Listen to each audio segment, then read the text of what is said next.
Dear Appa, very happy 70th birthday to you. இந்த நல்ல நாளில் உங்கள் கூட இருக்க முடியலன்னு ரொம்ப வருத்தமாக இருக்குது. இருந்தாலும் இன்றைக்கி உங்களை இந்த வீடியோ மூலமாக விஷ் பண்ணுறதுல எனக்கு ரொம்ப சந்தோஷம். என்னை வந்து கல்யாணம் ஆகிட்டு நான் வந்த நாள்லேருந்தே என்னை வந்து ஒரு மருமகளாக பார்க்காம மகளாக தான் நீங்கள் ஏற்றுக்கிட்டீங்க. என்னை மட்டும் இல்லை, என் கூட இருக்கிற எல்லாருமே அண்ணி, ஸ்மைலி, அதேமாதிரி பெனியாத்தா, ஸ்டீஃபன் எல்லாரும் சொல்ல முடியும். நாங்கள் எல்லோரும் உங்களுடைய பிள்ளைங்க தான். எங்களை வந்து என்றைக்குமே மருமக்கள் மாற நீங்கள் பார்க்கல. உங்கள் பிள்ளைங்களை எப்படி ட்ரீட் பண்ணுறீங்களோ அப்படி தான் எங்களையும் நீங்கள் ஏற்றுக்கிட்டீங்க. உங்கள் அன்புக்கு ரொம்ப சந்தோஷம்ப்பா, ரொம்ப நன்றி. ரொம்ப கொடுத்து வச்சவங்க நாங்கள். உங்களை வந்து எங்களுடைய மாமனாருன்னு சொல்ல மாட்டேன், அப்பான்னு தான் நான் கூப்பிடுறேன். அப்பாவாக கிடைக்கிறது எங்களுக்கு ரொம்ப சந்தோஷம். இத்தனை வருஷம் எங்களை நேசிச்சிங்க, எங்களுக்காக எவ்வளோ காரியங்களை செஞ்சீங்க. உங்களுக்கு ஆண்டவர் நல்ல ஆயுசு நாட்களை கொடுத்து இன்னும் சந்தோஷமாக நல்ல சுகத்தோட பலத்தோடு வச்சு அநேகருக்கு ஆசீர்வாதமாக வைக்கும்படியாக நான் ஜெபித்துக் கொள்கிறேன். காட் பிளெஸ் யூ அப்பா.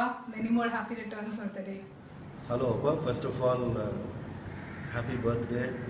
உங்கள் 70th பர்த்டேயில் நான் வந்து உங்களோட இருக்க முடியல அப்படின்னு நினைக்கும் போது ரொம்ப வருத்தமாக இருக்குது. ஆனால் வந்து கேரன் உடம்பு சுகம் இல்லாததுனால என்னால் வர முடியல. அதே நேரத்தில் ரொம்ப கிராண்டாக செலிப்ரேட் பண்ணுறீங்க அப்படின்னு நினைக்கும் போது எனக்கு ரொம்ப சந்தோஷமாக இருக்குது.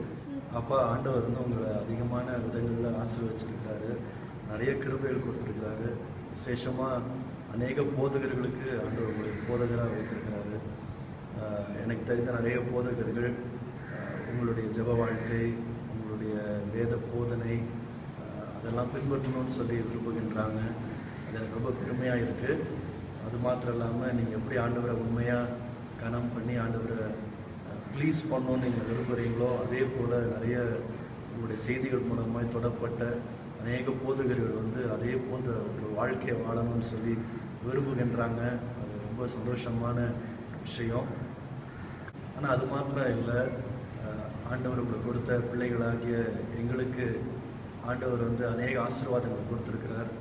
அதுக்கு மிக முக்கியமான காரணம் உங்களுடைய ஜெபம், உங்களுடைய அர்ப்பணிக்கப்பட்ட ஒரு வாழ்க்கை அப்படின்னு தான் சொல்லி நான் நினைக்கிறேன். அநேக நேரத்தில் ஆண்டவருடைய ஆசீர்வாதங்களை யோசித்து பார்க்கும்போது அதுக்கு காரணம் நீங்கள் தான் அப்படின்னு சொல்லி நான் யோசித்தது உண்டு. ஆண்டவர் தாமே உங்களை தொடர்ந்து வழி நடத்தணும்.